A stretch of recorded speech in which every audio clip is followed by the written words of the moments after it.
Social media आहे ना madam, खूप चांगलं माध्यम आहे, पण आपल्याला त्याच्यातनं काय घ्यायचं याला महत्व आहे. सोशल मीडियावरती लोकांनी काही ट्रोल पण केला असेल तुम्हाला? खूप भरपूर फोटो काढतात, सेल्फी काढतात, वडे घेतात. मला म्हणतात चाचा एखादा डायलॉग मारा. एखादा जर बोलला अन्सर भाई याच्या संग काही खायला आहे का नाही, आहे ना साहेब चटका नाही ते सरांना चटका दे ना बाबा, असं बोलत असतो. हा म्हणते मग इंग्लिशमध्ये काय म्हणते मला नाही माहीत. किंवा एक काठी घेऊन मी म्हणणार नाही शिक नाही तर मारी, असं नाही बोलणार मी, असं अजिबात बोलणार नाही. भाकरी नव्हते काही वेळेस खायला. इतकं हालाकीचं गेलं. आता महाराष्ट्रीयन माणूस आहे, यांनी मराठी भाषा जपली पाहिजे. तो मराठी भाषा जपतोय बी. तर मराठी भाषेचा कमीत कमी मला अभिमान आहे. कोणला असो अथवा नसो, मला अभिमान आहे. तेव्हा तू नाही काही थोडीफार तर शिक ना. भारतामध्ये सर्वात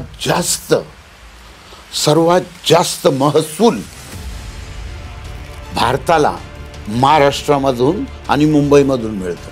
पार 100% मराठी माणसांनी व्यवसायामध्ये उतरलं पाहिजे. महाराष्ट्रीयन माणसा तू सुधर, महाराष्ट्रीयन माणसा तू सुधर, असं मी प्रत्येक वेळेला बोलत असतो. तू नोकरी करतो कशाला जग मारायला, मला असं म्हणायचंय. तर मराठी माणसाने ना नोकरी देणारा असायला व्हायला पाहिजे, तो नोकरी मागणारा नसावा. म्हणजे आपण म्हणतो ना पावलो पावली माणसानी अनुभव घेतला पाहिजे. कर्तृत्ववान माणसं आहे काही काही. असं तुम्ही प्रत्येक गिऱ्हाईकाचं मान ठेवा, प्रत्येक गिऱ्हाईकाची इज्जत करा. कमवायची अक्कल पाहिजे तर गमवायचा विचार बी केला पाहिजे माणसाने. तुम्हाला कमवायची अक्कल आहे ना, मग तुम्हाला जे गमवताना तुम्ही त्याचा विचार केला पाहिजे.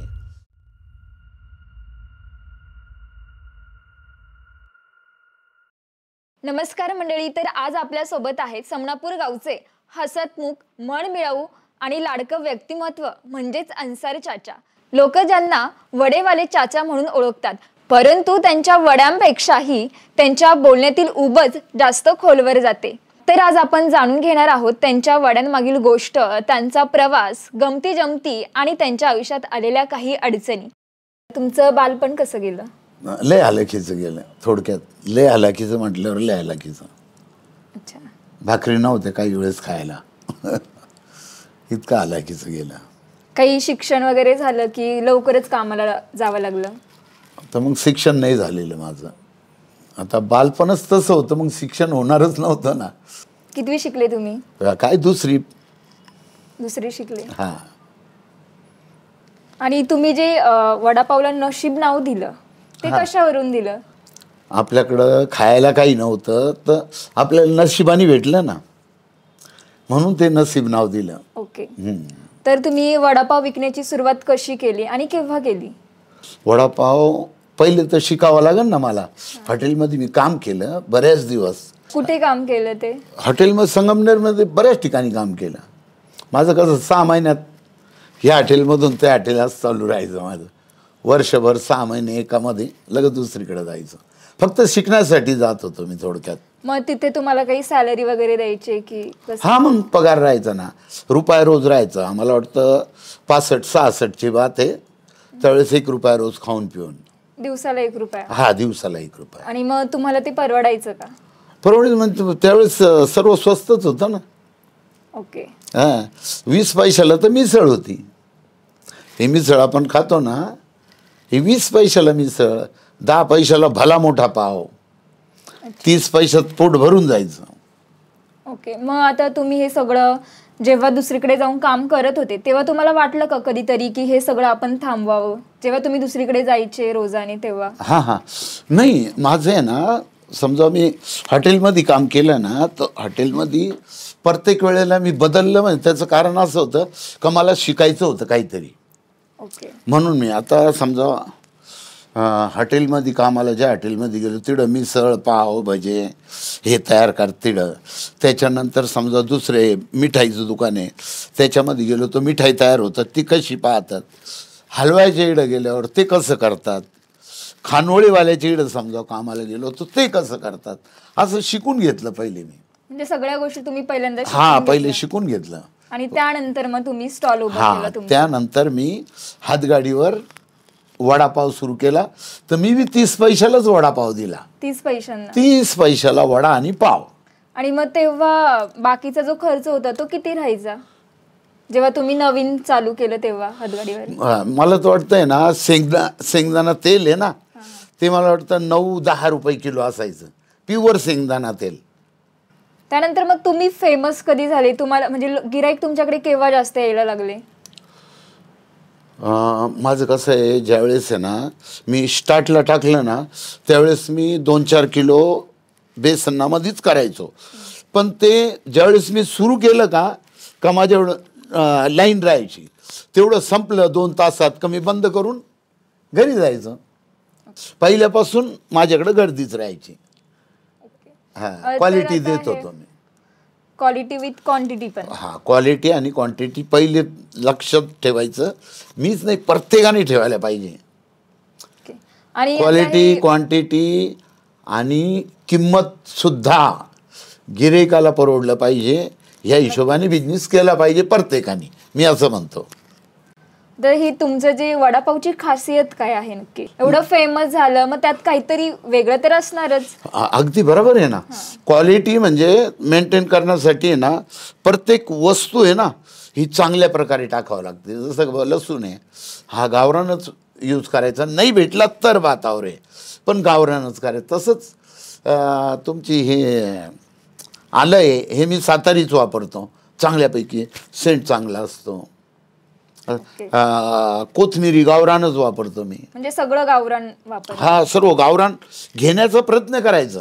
एखाद्या वेळेस नसलं तर मग ते यूज करावं लागतं. मग त्याचा चवीवर काहीतरी इफेक्ट होतो का? हा, होत होता थोडाफार, पण आता मी काही बदलच करत नाही, एकदम क्लिअर ठेवले मी. सगळं क्लिअर ठेवलं, म्हणजे सगळं गावरानच यूज करायचं, सर्व गावरान हे करायचं.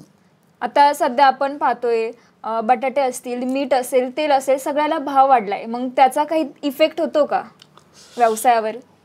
इफेक्ट होतो. कधी कधी असं व्हायचं ना का बा, फक्त आपण काय करून राहिलो, गिराईकाला खाऊ घालून राहिलो, त्याच्यामध्ये आपल्याला ना नफा ना तोटा, असे काही दिवस आले मागच्या काळी, तर ते सुद्धा मी केले. मग कालांतराने त्याचा भाव उतरला, कमी जादा होतो, भाव वाढवतो कमी, मग असं करताना मग थोडंफार भाव वाढवायचे, समजा नाही परवडायला लागलं तर आत्ता बी भाव वाढवायचा. हा, आत्ता बी सध्या माझ्याकडं 12 रुपयालाच वडापाव आहे. 12 रुपये. ओके. 12 रुपयालाच वडापाव. काही ठिकाणी 15 आहे, काही ठिकाणी 20 आहे, पण मी 12लाच विकतो. तुमचा जो वडापाव आहे लोकांना खूप आवडतो, मला खूप आनंद होतो.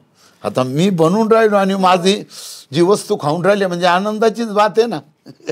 आता भरपूर तुमच्याकडे गिराईक येतात, मग त्यांच्याशी कसं संवाद साधता? सर्वांशी असं हसत खिदळत संवाद साधत असता, मग ते नैसर्गिकरित्या आहे की तुम्ही कुठून शिकून आलात? नाही, शिकायला काय हो, शाळेत शिकलो नाही ते बाकी शिक्षण कुठून होणार? अच्छा, ती ऑटोमॅटिकली नैसर्गिक. हा, ऑटोमॅटिक तोंडात येतंय त्यावेळेस. तुमचा जो स्टॉल आहे त्याच्यावरती जाती धर्माचा भेदभाव केला जात नाही.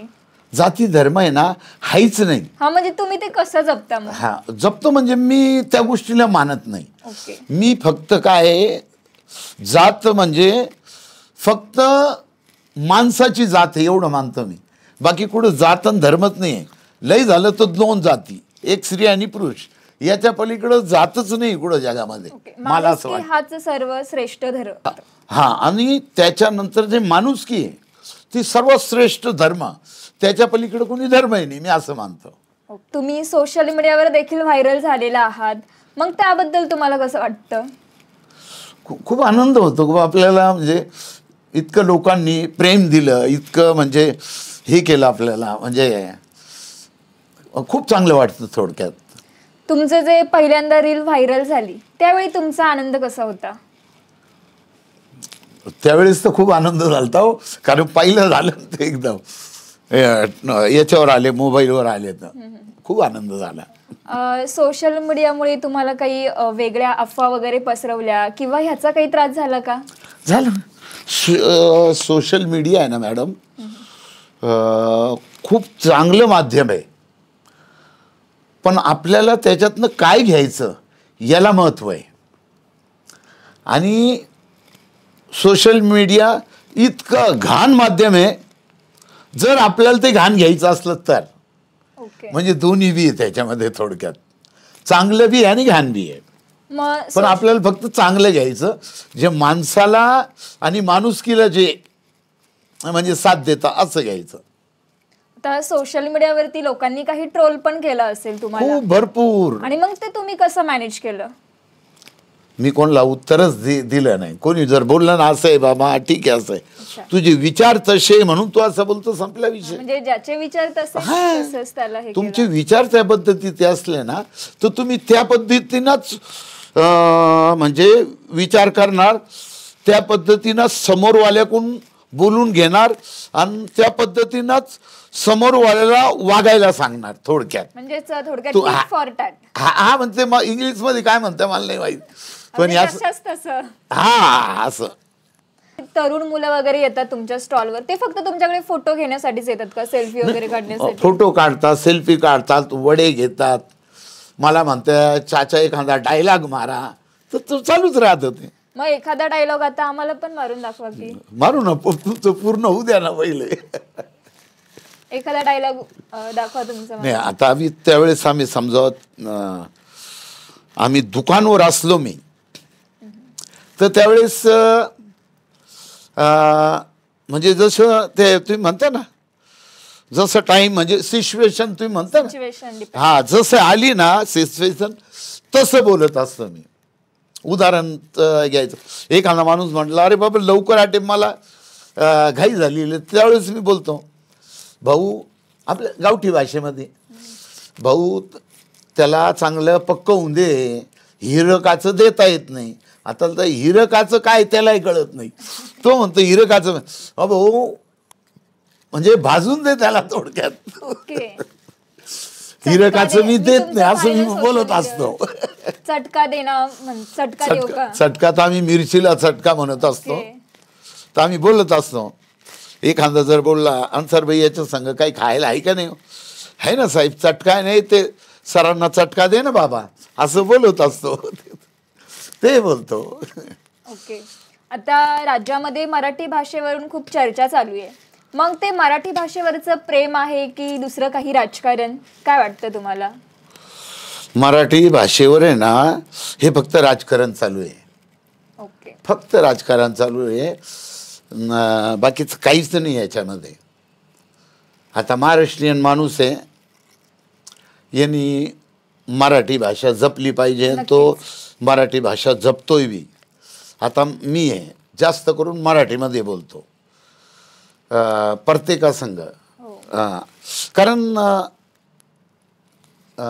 आपण महाराष्ट्रीयन आहे ना, तर मराठी भाषेचा कमीत कमी मला अभिमान आहे.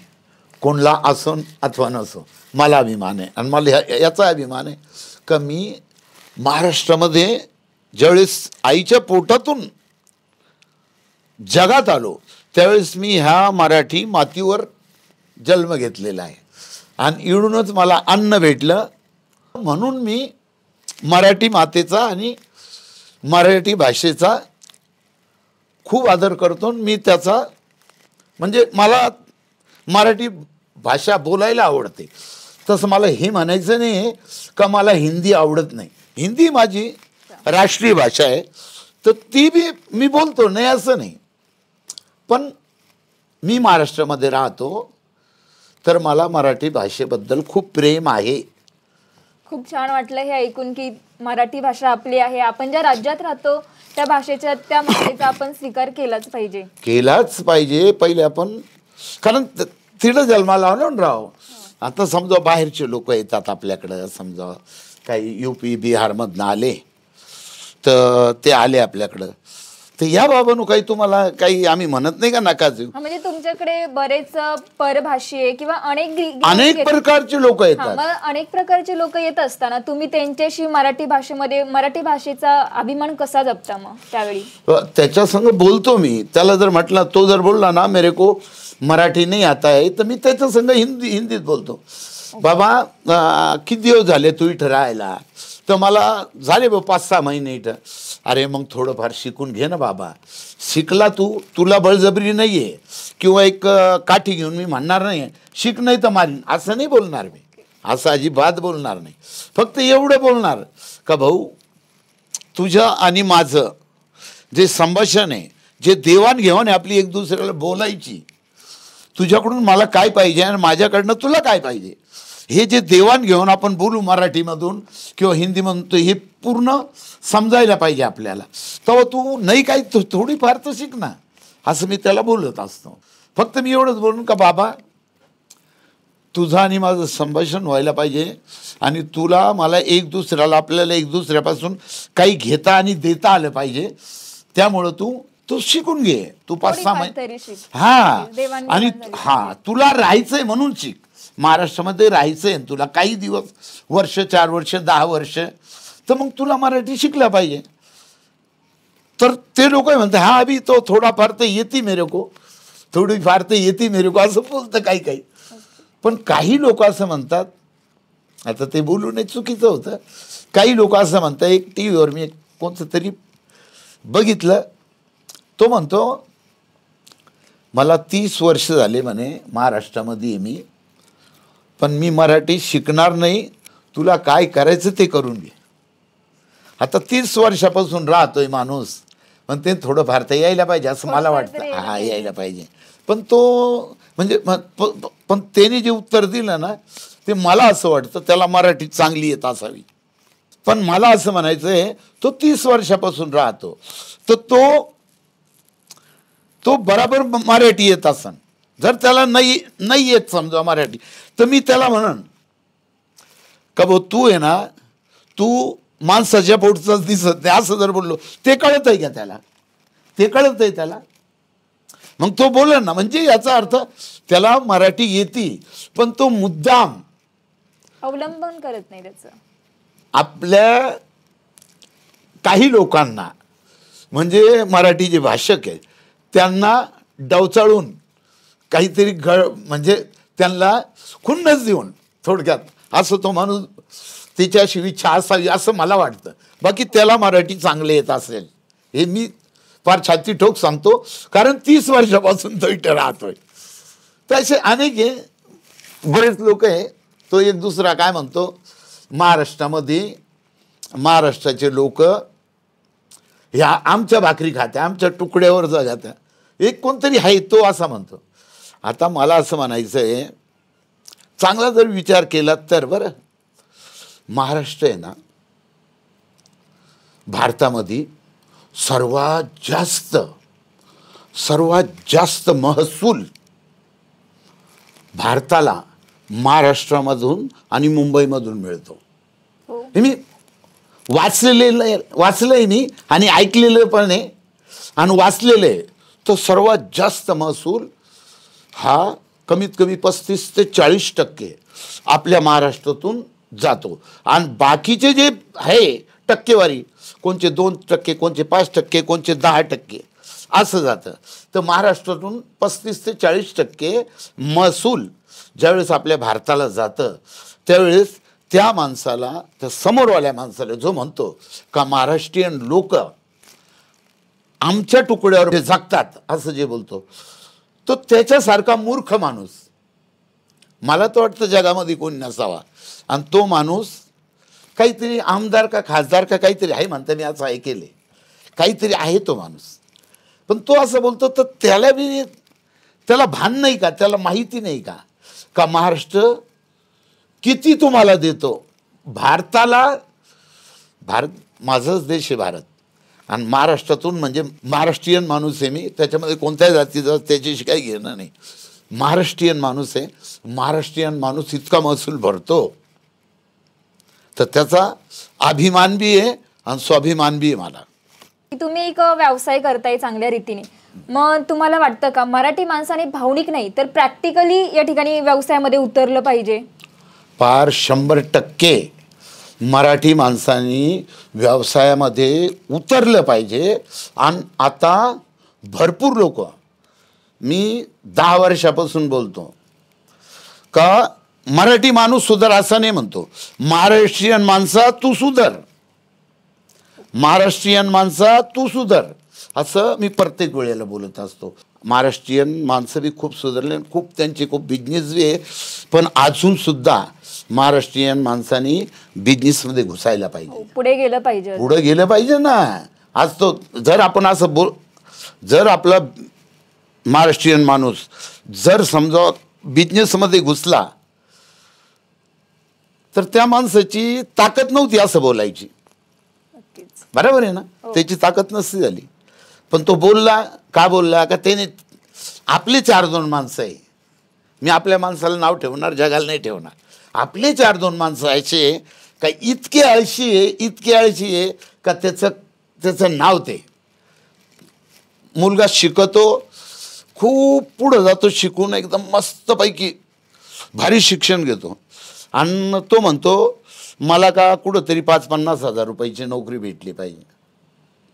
अरे तू शिकतोय ना तर तू काही बिझनेसमध्ये घुस ना, आणि बिझनेस करण्यासाठी शिक्षण घे ना. तू लोकांना नोकरी देण्यासाठी शिक्षण घे. तू नोकरी करतो कशाला जग मारायला, मला असं म्हणायचंय. तर मराठी माणसाने ना म्हणजे नोकरीपेक्षा बिझनेसला नोकरी देणारा असायला व्हायला पाहिजे, तो नोकरी मागणारा नसावा.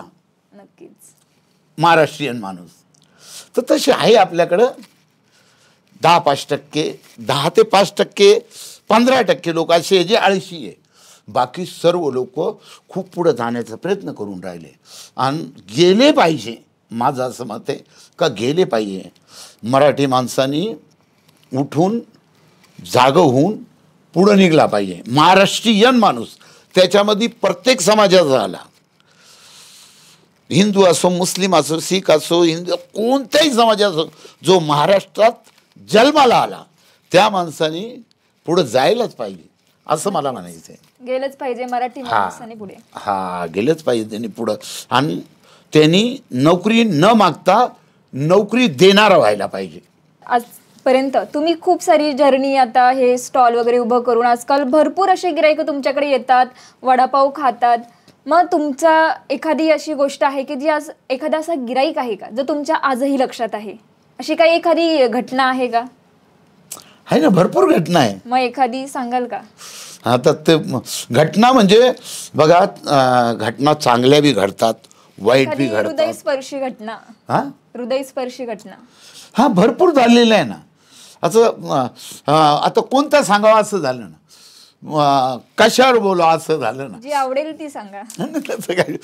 प्रत्येक वेळेला आहे ना माणसाला कसं आहे माहिती आहे का मॅडम, अनुभव येत चालतो. हो, म्हणजे प्रत्येक गिऱ्हाईकाच्या वेळेस अनुभव वेगळा वेगळा येतो. नक्की हे पहिले ध्यानात ठेवायला पाहिजे. म्हणजे आपण म्हणतो ना, पावलोपावली माणसाने अनुभव घेतला पाहिजे. म्हणजे प्रत्येक पावलावर अनुभव वेगळा येतो.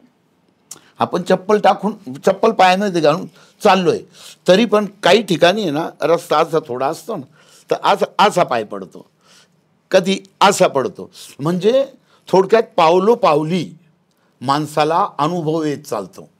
तर प्रत्येक ठिकाणी अनुभव आहे आणि माणूस जिवंत आहे तोपर्यंत त्याला अनुभव येत राहणार आहे, आणि त्या अनुभवाचा त्यांनी उपयोग केला पाहिजे. अनेक प्रकारचे गिऱ्हाईक असे खूप प्रेम करतात. काही असे बी आहे का जेणेकरून ते वड्याला नाव ठेवण्यासाठी काहीतरी कुटाने बी करतात, असं झालेलं आहे. आणि काहींनी चांगलं पण म्हटलेलं आहे. 1% असे लोक आहेत का ते काय म्हणते माहिती आहे का, म्हणजे थोडक्यात हा कसा करतो ना, याला कुठं ना कुठं, म्हणजे थोडक्यात मला असं म्हणायचं आहे, आपलाच माणूस आपल्या पायामध्ये काहीतरी टाकून मागं वाढण्याचा प्रयत्न करतो. म्हणजे आपलेच माणसं आपल्याला मागे खेचतात. आपलेच माणसं आपल्याला मागं वाढतात, हे ध्यानात घ्यायचं. पहिले सर्वात महत्त्वाचं का आपलेच माणसं आपल्याला मागं ओढीत आहे, बाकीचे नाही. आपलेच माणसं आहे जे आपल्याला मागं ओढीत. जवळचेच आपले शत्रू असतात. हा, एकदम जवळचेच. जसं की आपण पाहिलं आपल्या राजांचा इतिहास पण आहे, जवळचे शत्रू असतात. जवळचेच शत्रू आहे, एकदम जवळचे, म्हणजे आपल्या एकदम जवळ आसपास आहे, थोडक्यात हे ध्यानात घ्यायचं. कधी मोठ्या कलाकारांनी किंवा नेत्यांनी वडापाव खाल्लाय का? हो, सर्व बरेच. आता तुमचे विखे साहेब, सुजय विखे, ते आले होते. लई लई खासदार तर ते आता निवडून आलेले आपले, ते आलेले होते. परत हे काढले ते लोखंडे म्हणून, ते आले होते. सदाशिव लोखंडे आणि आपले हे वाघचौरे. तो वाघचौरे साहेब 2-4 वेळ येऊन गेलेले, आणि वाघचौरे साहेबांचं काम बी खूप चांगलं आहे. हे ज्यावेळेस निवडून आले मागच्या वेळेस, कधी एकदम मागं 15 वर्षापूर्वी ज्यावेळेस निवडून आले, तर त्यांनी प्रत्येक गावामध्ये ते हे बांधलं, आपण काय म्हणतो त्याला, हॉल बांधला बा थोडक्यात. हा, सभा मंडप. प्रत्येक गावामध्ये मी ज्यावेळेस बी गेलो ना, इकडे गेलो मी, तर फार कुडवर्धनचे सभा मंडप मी पाहिले. त्या माणसाने प्रत्येक गावामध्ये, समनापूरमध्ये सुद्धा सभा मंडप बांधला होता. म्हणजे कर्तृत्ववान माणसं आहे काही काही असं. तुम्ही इतके वर्ष झाले स्टॉलवरती काम करतायत, पण मग कधी तुम्ही जे तुमचं काम आहे दुसऱ्यावरती सोपवलं नाही का? दुसऱ्या, हे बघा, आपले जे मुलं आहे ना जे, तर त्यांना आहे ना, त्यांना शिकवायलाच पाहिजे.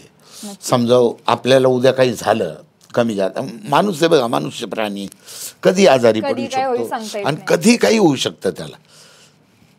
तर आपल्या पाठीमागं जर आपल्याला हे चालू ठेवायचं आहे, तर आपल्या मुला बाळांना किंवा आपले जे जवळचे त्यांना किंवा आपल्याकडे जे काम करतो त्याला, असं कोणाला तरी शिकवायला पाहिजे का बा, हे शिकून तू पुढे चालव, असं करावं लागतं. यशस्वी होण्यासाठी कोणत्या गोष्टी महत्त्वाच्या आहेत?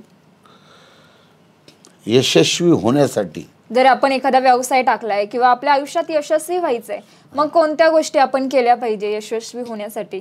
बिझनेसमध्ये जर म्हटलं ना तुम्ही यशस्वी होण्यासाठी, मी पहिलेच तुम्हाला बोललो, क्वालिटी चांगली द्या, क्वांटिटी द्या, भाव एकदम योग्य ठेवा. आणि एवढं करून बी चालणार नाही. तुम्ही प्रत्येक गिऱ्हाईकाचं मान ठेवा, प्रत्येक गिऱ्हाईकाची इज्जत करा.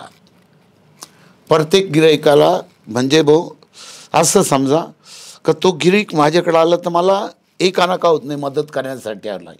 मी हे प्रत्येक याच्यामध्ये बोलत असतो, तुम्हालाही बोलून दाखवतो. मी माझंच उदाहरण देतो. मी एक वडा आणि एक पाव 12 रुपयाला विकतो.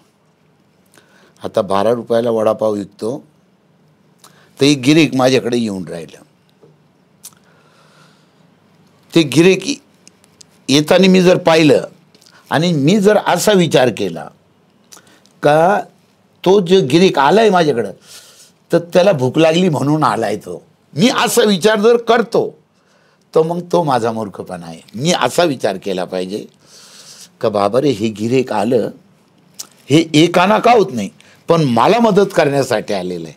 हा जर विचार मी मनात ठेवतो, तर त्यावेळेस माझी जी त्याचं स्वागत करण्याची जी भावना असते आणि ते फिलिंग असते, तर ती वेगळी होऊन जाते. बरोबर आहे. पण मी जर असा विचार करतो ना, त्याला भूक लागली म्हणून तो आला, तर मग त्यावेळेस माझी फिलिंग वेगळी होती, माणुसकी राहत नाही. असं आहे. तर ते महत्त्वाचं असतं. तसं तुम्हाला यशस्वी व्हायचं ना, तर हे 2-4 गोष्टी जपाव्या लागतील तुम्हाला, तरच तुम्ही यशस्वी होणार. आजकाल आपण पाहतोय की तरुण पिढी कुठेतरी भरकटलेली आपल्याला सध्या बघायला भेटतीये, तर त्या तरुण पिढीला तुम्ही काय संदेश द्याल? तरुण पिढीला मग तुम्हाला नाही बोललो मी का खूप शिकतात, खूप हे जातात, मग म्हणता बाबा नाही मला इकडं हे करायचं तिकडं, आणि त्याच्यानंतर काही मुलं तर असे का मला खूप वैताग येतो त्यांच्याबद्दल बोलायला. ते काय करतात, खूप शिक्षण घेऊन एकदम हायफाय होऊन जातात, आणि त्याच्यानंतर काय करतात माहिती आहे का, आईबापांना म्हणत्या मला नोकरी नाही भेटून राहिली म्हणून मी घरी. अरे तू हमाली कर ना, तिडून पुढे तुला तू घराच्या बाहेरच नाही निघत तर तुला काय माहिती आहे? म्हणजे काम करण्याची लाज हा वाटली पाहिजे. हा लाज अजिबात वाटली नाही पाहिजे. तू घराच्या बाहेर निघ, जग कसं आहे ते पाय. कवा ज्यावेळेस तू फिरशील सर्व इकडे, त्यावेळेस तुझ्या एक खांदा तरी माणूस ध्यानात येईल. आणि ध्यानात आल्यानंतर तुझ्या डोक्यात असेल कच हा माणूस आहे ना, हा माणूस माझ्या बरोबरीला होता आणि हा माझ्यापेक्षा खूप हुशार आहे बाबा. पण तो हमाली करताना मला दिसून राहिला किंवा लोकांच्या इकडे झाडू मारताना दिसून राहिला, तर मग त्यावेळेस त्याला कळन का रे तो माझ्यापेक्षा हुशार आहे पण तो झाडू मारून राहिला. त्याच्यावर ते काय आहे ते त्याला माहिती. त्याच्यावर काय टायमिंग हे नाही सांगायचं. प्रत्येक माणसाला चांगले आणि वाईट दिवस येत असतात बरं, पण वाईट दिवसाला घाबरून जायला नाही पाहिजे. आणि चांगले दिवस आल्यानंतर तर त्याला बी म्हणजे खूप सांभाळून ठेवायला पाहिजे, खूप जतन केलं पाहिजे. तुमच्याकडे आज चाराने आले त्याला तुम्ही एकदम हिशोबाने नाही ठेवलं, आलतू फालतू कुठे खर्च केला संपून जाईन, काय उपयोग नाही. कमवायची अक्कल पाहिजे तर गमवायचा विचार बी केला पाहिजे माणसाने. तुम्हाला कमवायची अक्कल आहे ना, मग तुम्हाला जे गमवताना तुम्ही त्याचा विचार केला पाहिजे का हा मी 1 रुपया मला खर्च करायचा आहे, कुठे केला पाहिजे, कुठे केला पाहिजे. आणि हा जे मी खर्च करून राहिलो तर बरोबर याचा उपयोग होतोय का. नक्कीच आपण जो त्याचा यूज करतोय तो पण प्रॉपर झाला पाहिजे. याला महत्व आहे. म्हणजे किती कमवतो ह्याच्यापेक्षा कुठे घालतोय याला महत्व आहे, याला पण तेवढंच महत्व आहे. तर तुम्ही सध्या जे की स्टॉल आहे त्याचा नंतर इन फ्युचर काही ब्रँड वगैरे काही तयार करणार आहात का? माझा विचार चालू आहे. आपलं वड्याचं आहे ना, फ्रँचायझी द्यायचा विचार चालू आहे माझा. ओके. तर ते करणार आहे मी. आणि मी त्याच्यावर खूप हे केलं, एकदम रेडी झालो मी सर्व. पण आता मला थोडंफार अजून थोडं दमानी करावं लागेल, पण ते करणार मी हळूहळू. हा नाही त्याच्यावर विचार चालू आहे. आता काय होतं माहिती आहे का, चहाचं तर सोडा तुम्ही, पण वड्यामध्ये काय होऊन राहिलं माहिती आहे का, तुमचा वडा होता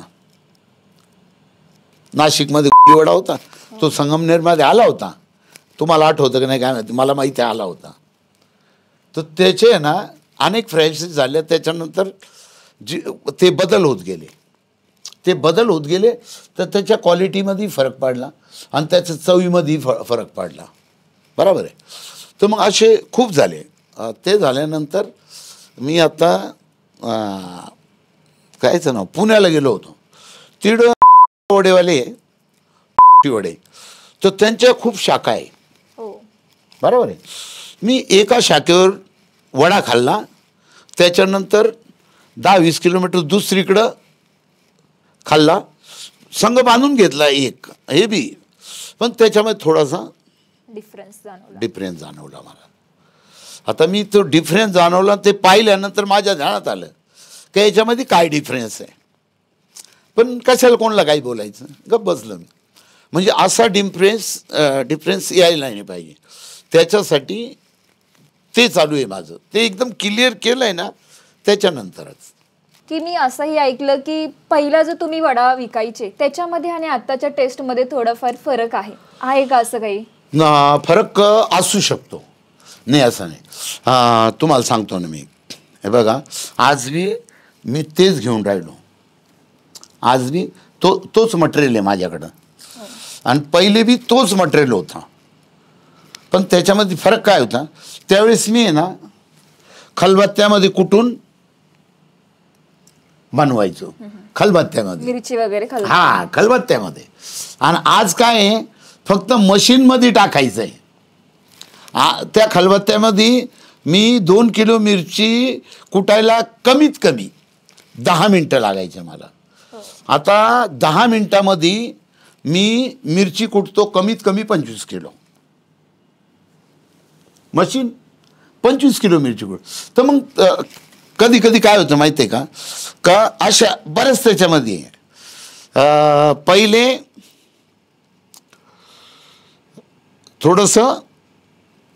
मटेरियलमध्ये फरक यायचा. आता तो फरक वेगळा होऊन राहिला. उदाहरणच द्यायचं ठरलं तर एकदम सोपं उदाहरण आहे. माझ्या लहानपणी बाजरी जी राहायची ना, बाजरीची भाकर, तर ती समजावा खाल्ली तर खाता खाता समजावा आपलं तर इडून दूध यायचं. इडून दूध येत होतं. त्या बाजरीमध्ये इतकी ताकद राहायची.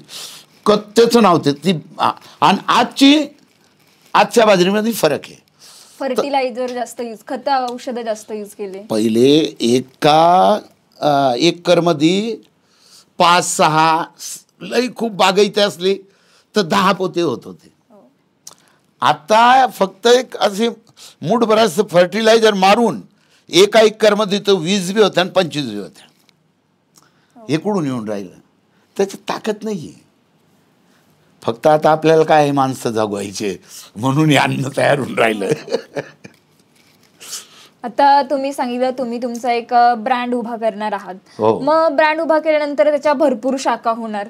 आणि शाखा झाल्यानंतर मग प्रत्येक शाखेवर तुम्हाला सेम क्वालिटी ठेवण्यासाठी तुम्ही काय कराल? मग ते तर महत्वाचं आहे ना. त्याच्यावरच चालू आहे ना आता. त्याच्यावर विचार चालू आहे, त्याच्यावर मंथन चालू आहे. त्याच्यानंतर मग ते पूर्ण झाल्यानंतर आम्ही काही आमच्या डोक्यात येऊन राहिलं, असं गेल्यानंतर असं होईल, तसं गेल्यावर असं होईल, असं होणार आहे. पण ते क्लिअर झाल्यावर आम्ही ते करणार आहोत. आता तुम्ही निवृत्त होणार की स्टॉल चालू ठेवणार पुढे कंटिन्यू? मी निवृत्त 5 वर्षापूर्वीच झालेलो आहे. आता मुलं काय करतात माहिती आहे का, सर्व पाहतात. तरी पण मी निवृत्ती घेत नाही. मी का नाही घेत? ज्यावेळेस मी त्यांना मसाला बनवायचा आहे, मी अशी खुर्ची आहे तिकडे बसतो. मिरची टाक काट्यावर, किती झाली? इतकी झाली. ते लसूण टाक काट्यावर, इतका झाला. ते आलं टाक याच्यावर झालं. कांदा टाक. हे जितकं जे घ्यायचं हे सर्व मी त्यांना सांगत असतो, काट्यावर टाका. काट्यावर टाकल्यानंतर याच्यात कमी कर, त्याच्यात जादा कर, असं करून एक जागी करायचं. आणि त्याच्यानंतर ते दळायचं आणि मग द्यायचं, असं बनवायचं. तर घरच्यांचा सपोर्ट कसा होता? माझी मंडळी आहे ना, म्हणजे माझी बायको थोडक्यात, तर तिला 17 रुपये बी कळत नाही. 17 रुपये कशाला म्हणते हेच माहीत नाही. आणि आज बी तीच गंमत आहे तिची. तर पण तिची साथ म्हणजे मला भरपूर भेटली. तिची इतकी साथ भेटली मला का जे आपण म्हणतो ना अर्धांगनी किंवा पार्टनर किंवा काय, ते सर्व गोष्टीमध्ये सर्वात जास्त ताकद मला माझ्या मंडळीने दिली.